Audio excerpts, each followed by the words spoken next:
दर्शितं येन तस्मै श्रीगुरवे नमः।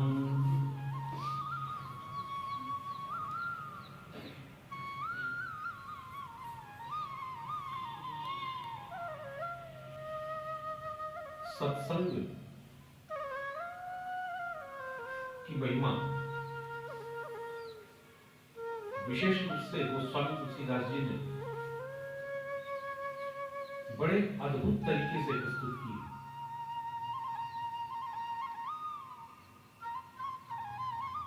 उन्होंने दो बातें विशेष रूप से कही। पहली बात, गोस्वामी जी कहते हैं कि सठ सुधरही सत्संगति पाई, पारस परस कुधातु सुहाई। अर्थात जो सठ व्यक्ति होता है वो भी सत्संग करके सुधर जाता है।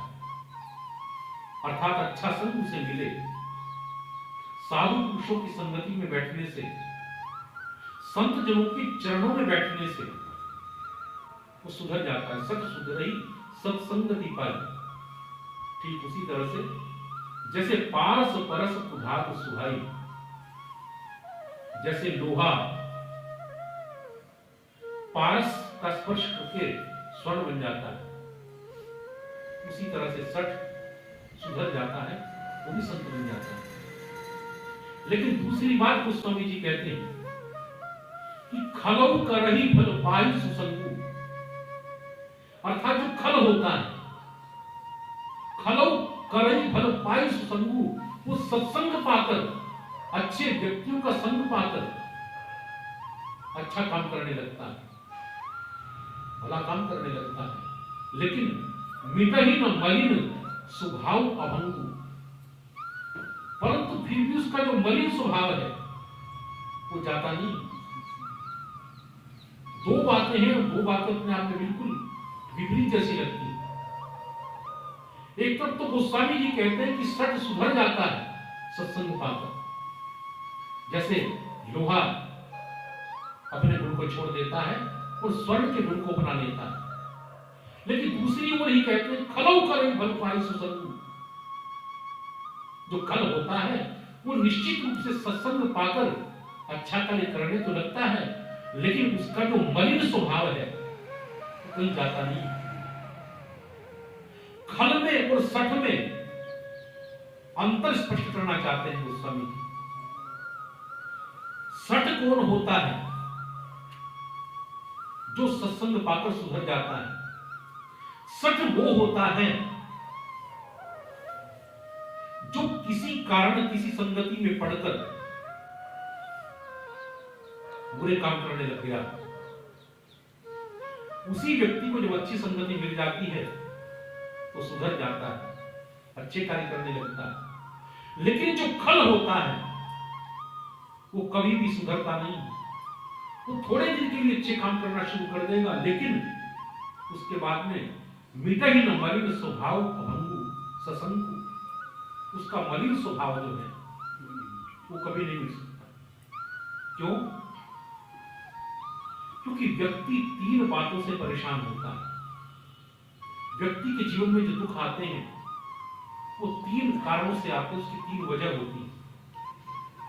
वो तीन वजह कौन सी है? वो तीन वजह है, एक काल, एक कर्म और एक स्वभाव। जो व्यक्ति काल से दुखी होता है, अर्थात समय के कारण दुखी होता है, बुरा समय चल रहा है, व्यक्ति बहुत दुखी हो गया, हम लोग भी परेशान हो जाते हैं। कभी अच्छा समय चलता है, बड़े सुखी होते हैं, कभी बुरा समय जीवन में आ जाता है, हम परेशान हो जाते हैं।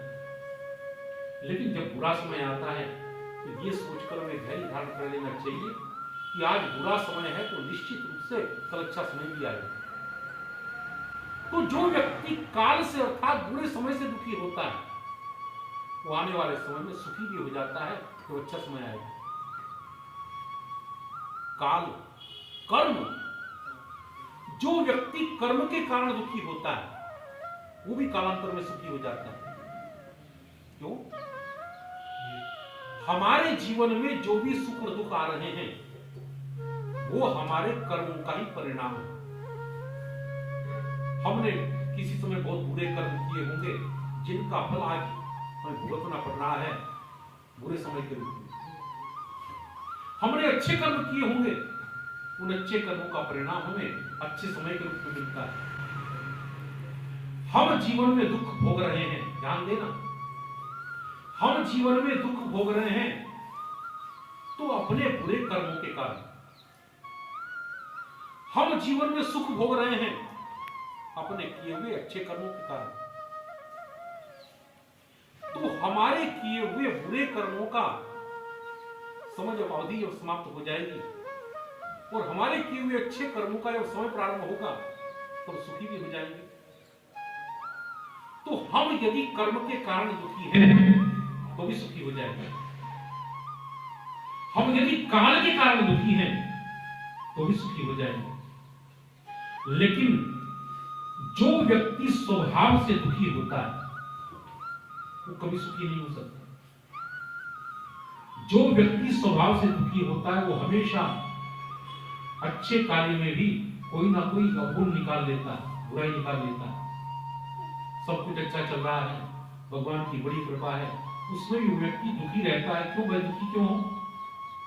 उसमें भी कोई ना कोई कारण निकाल लेता है।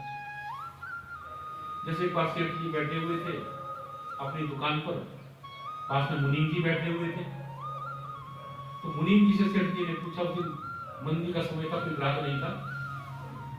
तो मुनीम जी से पूछा, भाई मुनीम जी एक बात बताओ, आपके पास तो हमारा सारा लेखा जोखा रहता है, तो जरा ये बताओ कि हमारे पास में कितना पैसा होगा, हमारा बैंक बैलेंस और जो हमारी कुल संपत्ति है वो कितनी होगी। मुनीम जी कहने लगे, सेठ जी तो गणना करना बड़ा मुश्किल है, आपके पास तो था संपत्ति है। वो कहने लगे, नहीं वैसे तो मैं जानता हूं, लेकिन फिर भी मोटे तौर पर ये नहीं बताया जाए कितनी होगी। मुनीम जी ने यही कहा कि सेठ जी मैं तो इतना ही कहूंगा, आपके पास में इतनी संपत्ति है, इतना पैसा है, इतना बैंक बैलेंस है कि आने वाली 7 पीढ़ियों को कुछ करने की जरूरत नहीं। ये बात सुनकर सेठ जी को खुश हो जाना चाहिए। लेकिन जैसे ही मुनीम जी ने यह बात कही कि 7 पीढ़ी तक किसी को कुछ करने की जरूरत नहीं है सेठ जी, ये बात जब सुनी तो जो सेठ जी थे बहुत दुखी हो गए, बड़े परेशान हो गए, रोने लगे, आंख में आंसू आ गए। मुनीम जी कहने लगे, सेठ जी इतनी सुंदर इतनी सकारात्मक बात मैंने आपको बताई, आप फिर परेशान हो गए। सेठ जी कहने लगे, मुनीम जी मुझे तो चिंता हो गई अपनी 8वीं पीढ़ी की, 7 पीढ़ी तो बड़े आराम से रहेंगी, लेकिन 8वीं पीढ़ी का क्या होगा। तो व्यक्ति अगर दुखी होना चाहे तो उसे कोई रोक नहीं सकता यदि वो व्यक्ति स्वभाव से दुखी है। तो स्वभाव से जो व्यक्ति दुखी होता है उसको गोस्वामी जी खल कहते हैं। ऐसा व्यक्ति खलौ कर रही भल पाए सुसंगु, लेकिन मिटहि न मलिन स्वभाव अभंगु। उसका जो मलिन स्वभाव है वो कभी मिटता नहीं है, थोड़े दिन के लिए अच्छे काम करेगा फिर बुरे काम करना शुरू कर देगा। इसलिए व्यक्ति को हमेशा सत्संग करते रहना चाहिए और स्वभाव को निर्मल बनाकर रखना चाहिए। बुरे समय में भी सकारात्मक चिंतन करना चाहिए। व्यक्ति का ऐसा कोई व्यक्ति संसार के अंदर नहीं हो सकता जिसके जीवन में दुख ना आए। लेकिन जो व्यक्ति सत्संग करता है दुख तो उसके जीवन में भी आता है, लेकिन वो व्यक्ति दुख के आने पर भी कभी दुखी नहीं होता, क्योंकि इसका चिंतन हमेशा सकारात्मक रहता है, पॉजिटिव रहता है। इसलिए निरंतर सत्संग करते रहना चाहिए। निरंतर साधु पुरुषों का, सत्पुरुषों का, गुरुजनों का, संतों का सानिध्य प्राप्त करते रहना चाहिए। हमारे बीच में परमादरणीय पंडित विष्णु प्रसाद जी आज उपस्थित हुए, आपका बहुत अभिनंदन। आदरणीय श्री चंद्रमणि जी हमारे बीच में है। मैं निवेदन करूंगा कि एक भजन, उसके बाद आरती। भगवत सियावर रामचंद्र भगवान।